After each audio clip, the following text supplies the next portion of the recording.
Mais avant le JT, on vous dit tout. Bonjour Julie Jacquard. Bonjour Carla. La saison des mariages est lancée. Quelques conseils pour une cérémonie sans gaspillage. Et oui, parce qu'un mariage générerait 10 tonnes de CO2, soit l'empreinte carbone d'un Français pendant un an. Alors, même si c'est le plus beau jour de notre vie, comment faire pour que cette journée soit inoubliable tout en respectant au mieux la planète, décoration de seconde main, traiteur anti-gaspi. L'organisation d'un mariage zéro déchet est de plus en plus tendance et c'est ce qu'on va voir avec Céline Etaki. Bonjour. Bonjour. Et merci d'avoir accepté notre invitation. Vous avez créé l'application Mariez-vous. C'est une sorte de Vinted du mariage pour permettre aux futurs mariés de trouver facilement des articles de seconde main et des prestataires éco-responsables. Comment vous est venue cette idée d'abord ? Eh bien, grâce à notre mariage, au final, en 2018 avec Julien, donc le cofondateur également de l'application, on a rencontré les difficultés que tous les couples rencontrent, c'est-à-dire trouver tout ce qui est scénographie, décoration, et également trouver ses partenaires, ses prestataires de confiance, son fleuriste, son DJ, pour assurer le mariage de ses rêves.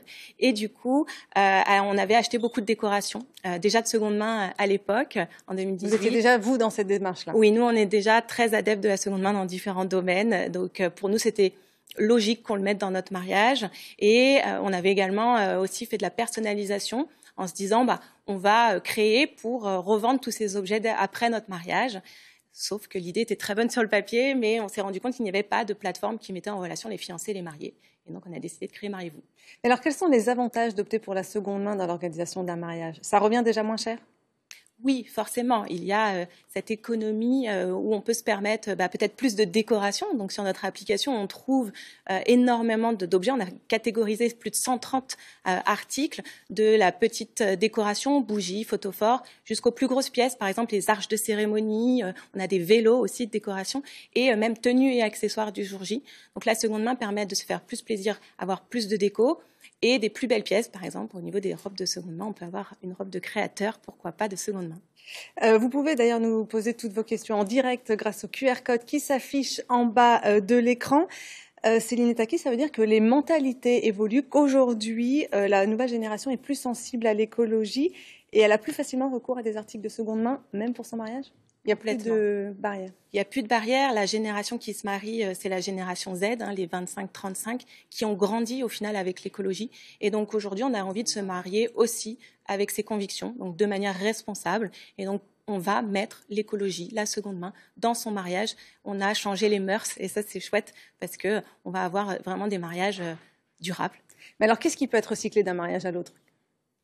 Presque tout. Alors non, pas les mariés, pas les invités, pas le repas, mais au final, tout peut être recyclé. Les objets, puisque la décoration, un chemin de table, par exemple, un vase, il est tout neuf, ils ont été utilisés que quelques heures. Les accessoires, les peignes-cheveux pour les demoiselles d'honneur, les tenues invitées, on peut tout recycler, sauf ce qui est consommable.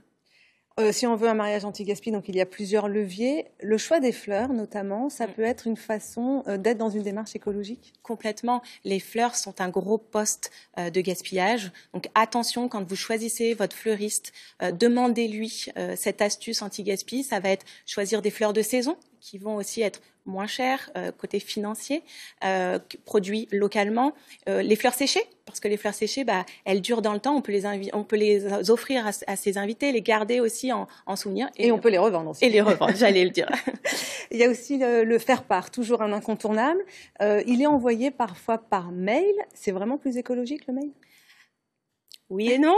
C'est vrai qu'il faut se méfier du numérique parce que le mail pollue aussi, c'est très important. Donc, on peut garder ce côté traditionnel. Le côté traditionnel du faire-part reste à envoyer à ses invités proches. Donc, il y a des astuces, par exemple, faire-part avec le papier ensemencé qu'on peut refleurir après.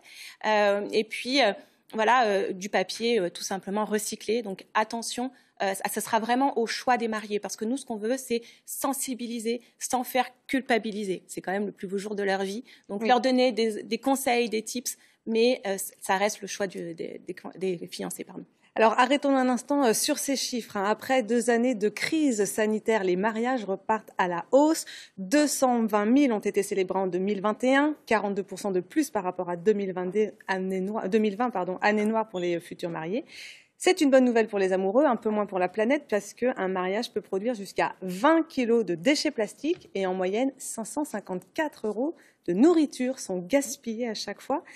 Céline Etaki, quand on veut une démarche zéro déchet, ça veut dire qu'aussi auprès du traiteur, on peut influencer, on a des choix aussi à faire de ce côté-là. Un mariage zéro déchet, c'est très dur de l'atteindre. Par contre, oui, vos professionnels, vos partenaires, prestataires vont vous aider à y arriver et à s'y approcher. Les traiteurs, échangez avec eux. Attention au format. Si vous faites un vin d'honneur assez copieux, peut-être pas prévoir d'entrée.